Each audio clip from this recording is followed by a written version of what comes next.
Mega TV நேயர்களுக்கு வணக்கம். பெண்கள்.com நிகழ்ச்சியில் சுபகிரகம் பகுதியில் அனைவரையும் சந்திக்கிறதுல மிகவும் மகிழ்ச்சி. இன்றைக்கி நம்ம எப்பொழுதுமே ஒவ்வொரு மாதத்திற்கும் அப்படின்னு பார்க்கும்பொழுது ஒரு சிறப்புகள் அப்படிங்கிறது இருக்குது.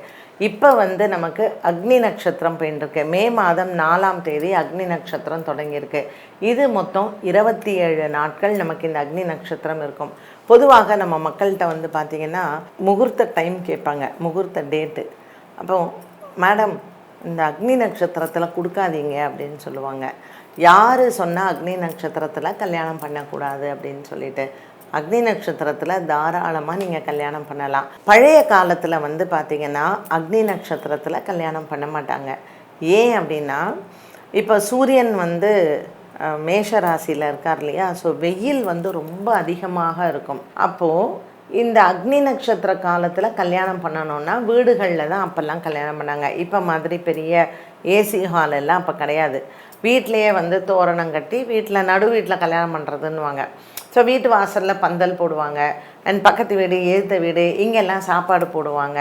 நம்ம வீட்டில் கல்யாணம்னா எதிர்த்த வீட்டில் எல்லோரும் தங்க வைக்கிறது, பக்கத்து வீட்டில் தங்க வைக்கிறது, சொந்தக்காரங்க வீட்டில் தங்கிறதுன்னு ஒரு தெருவிலேயே அந்த கல்யாண கொண்டாட்டங்கள் இருக்கும். அப்போது அக்னி நட்சத்திரத்தில் வெயில் அதிகமாக இருந்தால் அந்த பொண்ணு மாப்பிள்ளைக்கும் கஷ்டமாக இருக்கும். அப்படிங்கிறதுக்காக அக்னி நட்சத்திரத்தில் வெயில் அதிகரிக்கக்கூடிய ஒரு காலகட்டத்தில் நமக்கு கல்யாணம் பண்ணும்போது எல்லாருமே வீட்டில் இருக்கும்போது ஒரு தண்ணி கஷ்டமும் இருக்கும் ஒரு சில இடங்களில். இந்த ப்ராக்டிக்கல் டிஃபிகல்ட்டிஸ்னால் கல்யாணம் பண்ணலை. அக்னி நட்சத்திரத்தில் கல்யாணம் பண்ணக்கூடாது அப்படின்னு சாஸ்திரங்களில் கிடையவே கிடையாது.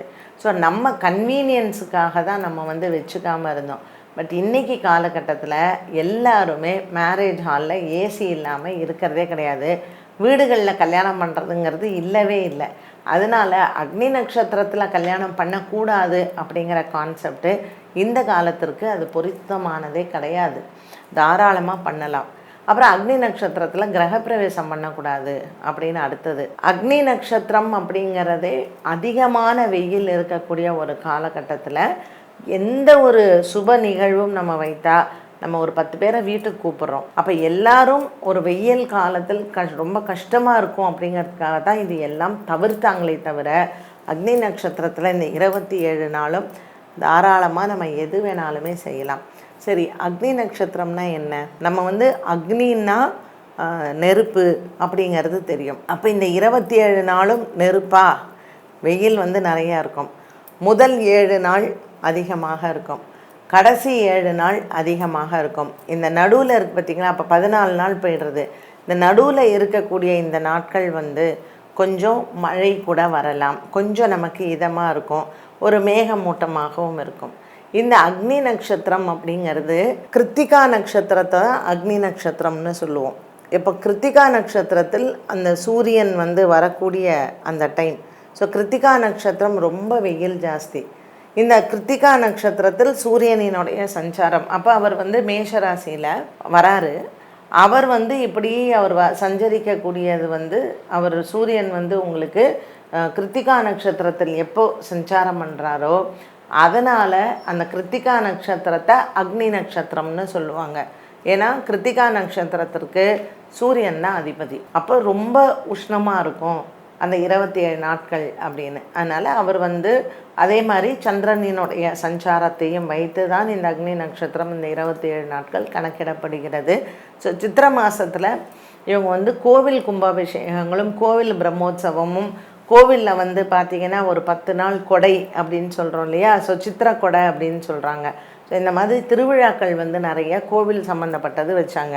இப்போ கோவில் சம்மந்தப்பட்டது வைக்கும் பொழுது ஒரு கொடியேற்றம் பண்ணிட்டாங்கன்னா ஊர்க்காரங்க வெளியூர் போகக்கூடாது, அந்த ஊர்லேயே தான் இருக்கணும். அப்போ அந்த கூட்டம் தேவையில்லையா? ஒரு கோவிலில் திருவிழான்னா கூட்டம் இருக்கணும்.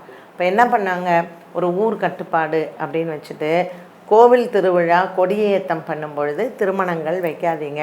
ஏன்னா கோவிலுக்கு யாரும் வரமாட்டா, கோவில் வேலைகள் நின்று போயிடும் அப்படிங்கிறதுக்காக இந்த மாதிரியான முறைகள் எல்லாம் பெரியவங்க வச்சாங்க. இன்றைக்கி இருக்கக்கூடிய காலகட்டம் எல்லாமே மாறிடுச்சு. அதனால் நம்ம நம்மளுடைய பழைய விஷயங்களை வைத்து நம்ம இன்றைக்கும் அதை மாதிரியே நம்ம நினைத்தோம் அப்படின்னு சொன்னால் நம்ம ஒரு மாதிரி கன்ஃபியூஸ் பண்ணிப்போம். இதுவும் இல்லாமல் அதுவும் இல்லாமல்.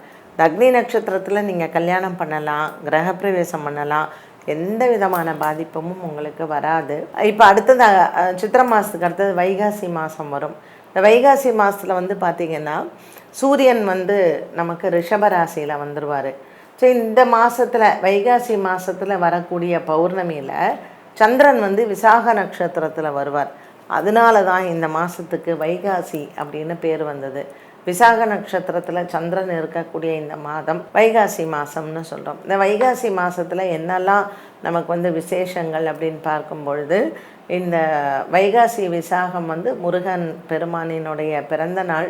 ஸோ பௌர்ணமி வந்து ரொம்ப விசேஷம் இந்த வைகாசி மாதத்தில். அதே போல் வைகாசி மாதத்தில் அமாவாசையும் ரொம்ப விசேஷம். இந்த அமாவாசை என்ன விசேஷம் அப்படின்னு கேட்டிங்கன்னா, சித்திரை அமாவாசையில் வந்து சூரியன் உச்சபலம் பெற்று இருப்பார், சந்திரன் கூடவே இருக்கார் இந்த அமாவாசையில். ரிஷப மாதம், அதாவது இந்த வைகாசி மாதத்தில் சந்திரன் உச்சபலம் பெற்று இருப்பார், சூரியன் அவரோட சேர்ந்திருப்பார்.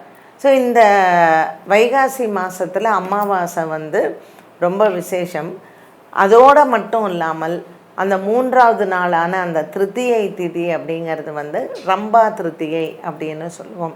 எப்படி வந்து அக்ஷய திருத்தியை இருந்தது சித்திரை மாதத்தில், அதே மாதிரி இந்த ரம்பா திருத்தியை ரொம்ப விசேஷமாக இருக்கும். இந்த ரம்பா திருத்தியை வந்து பார்த்திங்கன்னா அதுக்கு ஒரு கதை இருக்குது. நான் இந்த ரம்பா திருத்தியை வரக்கூடிய டைமில் சொல்கிறேன். மே மாதம் 16ஆம் தேதி நமக்கு அமாவாசை வருது. ஸோ 3வது நாள் 19ஆம் தேதி 20ஆம் தேதி வாக்கில் இந்த திருத்தியை திதி வரும். அந்த கதையை நான் வந்து அப்போ சொல்கிறேன்.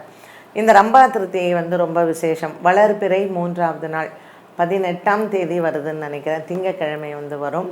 இந்த நாளில் வந்து என்னெல்லாம் பண்ணலாம், இது பண்ணால் நமக்கு என்ன மாதிரியான நன்மைகள் கிடைக்கும் அப்படிங்கிறதையும் நம்ம அப்போ சொல்லும்போது நீங்கள் செஞ்சீங்கன்னா உங்களுக்கு பலன் இருக்கும். ஸோ வைகாசி மாதத்தில் இந்த ரம்பா திருத்தியை, இந்த வைகாசி விசாகம் மற்றும் இந்த அமாவாசை, இந்த 3 நாட்களுமே ரொம்ப விசேஷமான நாட்கள் தான். அண்ட் வைகாசி மாதத்தில் நம்ம கிரகப்பிரவேசம் பண்ணுறது, வைகாசி மாதத்தில் கல்யாணம் பண்ணுறது, இது எல்லாமே ரொம்பவுமே சிறப்பான ஒரு விஷயந்தான். இந்த வருடம் வந்து பார்த்திங்கன்னா நமக்கு சூரிய பகவான் வந்து ரிஷபராசியில் இந்த வைகாசி மாதம் இருக்கிறச்சு, குரு பகவான் 2ஆம் இடத்துல இருக்கார். ஸோ இது மாதிரி 12 வருடத்திற்கு ஒரு முறை தான் இந்த அமைப்பும் வந்து வரும். ஸோ இந்த வருடத்தில் வரக்கூடிய வைகாசி மாதத்தில் வைகாசி விசாகமாக இருக்கட்டும், இல்லை நமக்கு வைகாசியில் வரக்கூடிய அமாவாசையாக இருக்கட்டும், இது எல்லாமே ரொம்ப சிறப்பு வாய்ந்தது. வைகாசி மாதத்தில் காஞ்சிபுரம் நம்ம வரதராஜ சுவாமி தேவராஜ பெருமாளுக்கும் நிறையா பிரம்மோற்சவங்கள்லாம் வரும். ஸோ நிறைய வைணவ திருத்தலங்கள்லாம் பார்த்திங்கன்னா வைகாசி மாதத்தில் பெருமாளுக்கு வந்து பிரம்மோற்சவம் வரக்கூடிய ஒரு மாதமாகவும் இருக்கும். இந்த மாதத்தில் வந்து கிரகப்பிரவேசம் பண்ணுறது ரொம்ப விசேஷம், கல்யாணம் பண்ணுறதும் ரொம்ப விசேஷம். யாருக்கெல்லாம் திருமணம் ஆகலையோ இல்லை திருமண தடை இருக்கோ அந்த ரம்பா திருத்தியில் வந்து பரிகாரம் பண்ணுறதும் ரொம்ப விசேஷமானது தான்.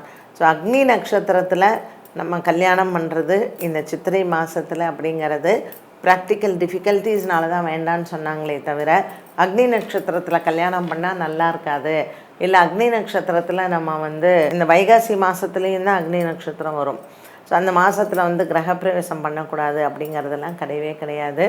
இது எல்லாம் பழைய காலத்தினுடைய லைஃப் ஸ்டைலுக்காக இந்த நட்சத்திரத்துல எல்லாம் பண்ண வேண்டாம்னு வச்சாங்க.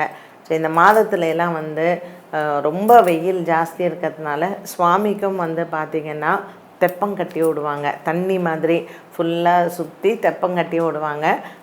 தண்ணி பந்தல் வந்து நிறைய போடுவாங்க. சிவபெருமானுக்கெல்லாம் தாரை பண்ணுவாங்க, அப்படியே தண்ணி சொட்டிக்கிட்டே இருக்கும் அந்த தாரை பண்ணுறது அப்படிங்கிறது. ஸோ நீங்களும் உங்கள் வீட்டு பக்கத்தில் இருக்கக்கூடிய கோயில்களுக்கு சுவாமிக்கு இந்த மாதிரி தண்ணியில் நீர் பந்தல் போடுறது, தண்ணி தொட்டி கட்டி விடுறது, இல்லை இளநீர் வாங்கி அபிஷேகத்துக்கு கொடுக்கறது, இது எல்லாமே ரொம்ப விசேஷம். உங்கள் உடல் ஆரோக்கியமும் நல்லாயிருக்கும். என்ன நேயர்களே, இன்றைய பெண்கள்.com நிகழ்ச்சியில் சுபகிரகம் பகுதியில் இந்த அக்னி நட்சத்திரத்தினுடைய அர்த்தம் என்ன, அக்னி நட்சத்திரத்தில் என்னெல்லாம் செய்யலாம் செய்யக்கூடாது அப்படிங்கிற மாதிரியான தகவல் பார்த்தோம். மீண்டும் சந்திக்கும் வரை நன்றி, வணக்கம்.